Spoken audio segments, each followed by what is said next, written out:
Hello guys, pag-usapan lang natin ang breaking news. Ayon kasi sa balibalita, nakakagulat. Catherine Bernardo inahanap pa rin Daniel Padilla. May balibalita kay Kat. Dahil naitanong daw kay Catherine Bernardo si Daniel Padilla kung inahanap pa ba niya at kung payag daw siya sa nasabing project ng Daniel. Ang katanungan, parang inahanap pa rin niya si Daniel Padilla. Tandaan ninyo, ang nangyaring ito, alam ni Mami Min Bernardo. Na alam niyo naman siguro, alam ni Mami Min Bernardo kung bakit niya pinost umano ang nasabing movie ng Katniel. Kasi naka-line up ang nasabing project ng Katniel. Ayon kasi sa ABS-CBN. Siyempre, alam ni Mami Min kung ano ang susunod na mga project ni Catherine Bernardo. Kasi kasama yan ni Catherine Bernardo kapag pipirma siya ng kontrata. Diba?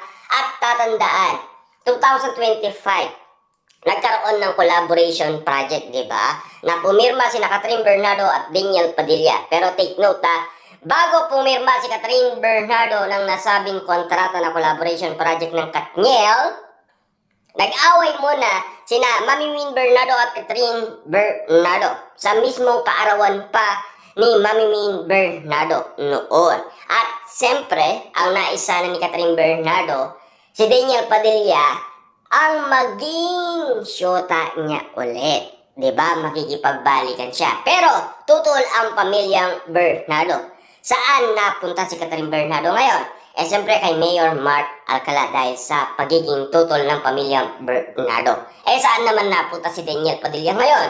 Kay Kyla Estrada. Pero ang bulong-bulungan, ayon kasi sa pinost ni Mami Min Bernardo noon March 2026, kakaiba na ang pasabog ni Mami Min Bernardo. Nakikisabay na sa ABS-CBN sa kanilang bonggang-bonggang throwback movie ng Katniel. Siyempre alam niyo naman siguro kung bakit. Ayon kasi sa balibalita, kumukuha lang ng survey ang ABS-CBN para kung marami pa ang naniniwala sa Katniel. Siyempre alam niyo naman siguro, marami na ang sabik ngayon. Ilan na rin ang years na nagdaan sa kanilang iwalayan. Na ngayon, hinahanap-hanap na ng iba. Sina Daniel Padilla at Catherine Bernardo. Kita niyo naman, lahat ng mga prediksyon sa Katniel, sila pa rin ang bandang uli. At marami pa rin ang nagtatanungan, bakit magkikipagbalikan pa si Catherine Bernardo? Alam niyo naman kasi, marupok yan.